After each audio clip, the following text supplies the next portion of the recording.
শাইখ, আমি বাংলাদেশ থেকে, এবং আমাদের দেশে বর্তমানে ইখওয়ানি জামাত ও ওনাদের দাওয়াতটা অনেক বেশি প্রচার প্রসার হচ্ছে। তো আমাদের যারা উঠতি বয়সে যারা আছে, এই বয়সের বা ছেলেরা, তারা তো আসলে এদের প্রতি আকৃষ্ট হয় সহজেই। তো এই ক্ষেত্রে আমরা তাদেরকে সতর্ক করার জন্য মওদুদী রহিমাহুল্লাহর বইগুলো পড়তে না করি, এবং আপনার ভিডিওগুলা এবং অন্যান্য শাইখদের আলোচনা, আরো শাইখদের আলোচনা, এগুলো আমরা দিয়ে থাকি। তবে সর্বশেষ কিছু বিপত্তির জায়গা, সেটা হচ্ছে যে বাংলাদেশে একজন আলেম আছেন যাকে আমাদের সালাফি আলেমরাও যার থেকে ইলম নিতে বলেন। তিনি হচ্ছেন কামাল উদ্দিন জাফরি, সম্ভবত ওনার নাম।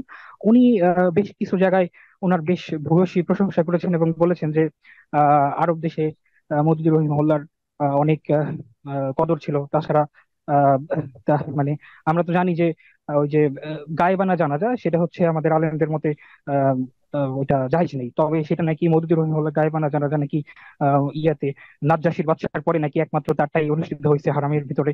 এরকম অনেক কথাবার্তা উনি বলেছেন। এছাড়া আমাদের ইবনে বাজ রহিমাহুল্লাহ, আলবানী রহিমাহুল্লাহ, ইবনে উসাইমিন রহিমাহুল্লাহ, ওনারা নাকি উনাকে সবসময় উস্তাদ বলে সম্বোধন করতেন। শুধু এখানেই না, জামাত ইসলামের আগের যে আমির ছিলেন সম্ভবত গোলাম আজম, উনাকেও নাকি বিন বাজ রহিমাহুল্লাহ উস্তাদ বলে সম্বোধন করতেন, বা ওনাকে নাকি জিজ্ঞেস করতেন যে উস্তাদ গোলাম আজম কেমন আছে, এরকম জিজ্ঞেস করতেন সৈয়দ কামালউদ্দিন জাফরিকে। উনি এগুলা জি। বলেছেন। তো তো এইগুলার এখন কারণে আমরা প্রশ্ন কি আসলে আপনি করলেন? প্রশ্ন কি? এখন শাইখ, এই যে এই এই বিষয়গুলো কি সত্যি, যে এই যে গায়বানা জানাজার বিষয়টা, বা ওই যে আরব আলেমদের কাছে তার গ্রহণযোগ্যতার বিষয়টা, আহ, যদি হয়ে থাকে, তাহলে তো আমরা সেই ক্ষেত্রে এই সতর্ক করার ক্ষেত্রে মানে তাদের একটা পাল্টা যুক্তির সম্মুখীন হয়। এই কারণে আর কি শাইখ, এই বিষয়টা একটু পরিষ্কার করে দিলে উপকৃত হতো। এগুলো মানুষের সংশয়।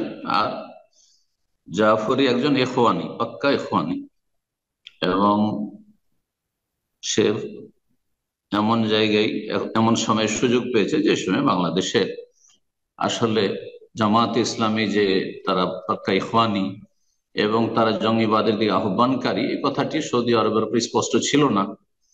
এখন স্পষ্ট হয়েছে যে ইখওয়ানিরা জঙ্গি। জি।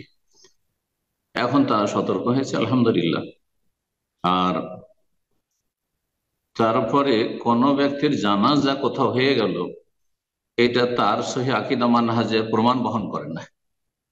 জানাজা ফাসেকেরও হইতে পারে, ফাসেক ফাজেরেরও জানাজা হইতে পারে। তার দুনিয়ার কোনো একটা এমন কোন মর্যাদা আছে, অথবা তার কিছু কাজ আছে, সেই কাজগুলির ভিত্তিতে তার জানাজা হইতে পারে। জানাজা হওয়া সার্টিফিকেট নয় সহি আকীদা মানহাজের, সালফিয়াতের, সালাফি হওয়ার। বরং পথভ্রষ্ট বেদাতিরও জানাজা হইতে পারে বিভিন্ন উদ্দেশ্যে। জি। এতে ধোকা খাওয়ার কিছু নেই। ওস্তাদ বললেন, তোকে শেখ বলবে নাকি? মওদুদীকে অথবা সৈয়দ কুতুবকে ওস্তাদ, ওস্তাদ মানে প্রফেসর। ওস্তাদ মানে প্রফেসর, আপনি জানেন আরবিতে ওস্তাদ মানে আমাদের দেশীয় ওস্তাদ নয়। ওস্তাদ মানে হচ্ছে প্রফেসর। তো একজন লোককে ওকে শেখ, শেখ না, সে শেখের যোগ্য নয়, তাকে শেখ বলা যায়ই নয়। সুতরাং এখন তাকে কি বলবে? মিস্টার বলতে হবে, না হয় ওস্তাদ বলতে হবে। হ্যাঁ। তো এই জন্য আরবরা আমাদের দেশে যেমন মিস্টার, ঠিক তেমনি জনাব, ঠিক তেমনি ওস্তাদ কথা ঠিক। জি। যেহেতু সে শেখ, লকাব পর অধিকারী নয়। এ ওস্তাদ মানে এই নয় যে সেই ওকে বা কেউ বলছে সে ওস্তাদ মানে ওস্তাদ, বাঙালি ওস্তাদ বা ভারতীয় উর্দু ওস্তাদ নয় আসলে। তো এই বিষয়টিও জানতে হবে। এগুলো ধোঁকা দেওয়া আসলে, এগুলো হচ্ছে কানা কাহাই করে দেখানো, যেটা জাফরি একসময় করেছে। জাফরি বহু লোককে বিভ্রান্ত করেছে। যেমন বিভ্রান্ত করেছে তার আগে তার সাথী সঙ্গীরা, যারা জামাত ইসলামের লোক। তো জামাত ইসলামের লোকেরা তাদের মানহাজের প্রচার প্রসার করবে, আমাদেরকে তাদের বাতিলের খণ্ডন করে যেতে হবে, তাদের বাতিলের, বিভ্রান্তির, গুমরাহের খণ্ডন করে যেতে হবে। আল্লাহ তাদের অনিষ্ট থেকে দেশকে রক্ষা করুন, জাতিকে রক্ষা করুন, ফিলিস্তিনকে রক্ষা করুন। জি।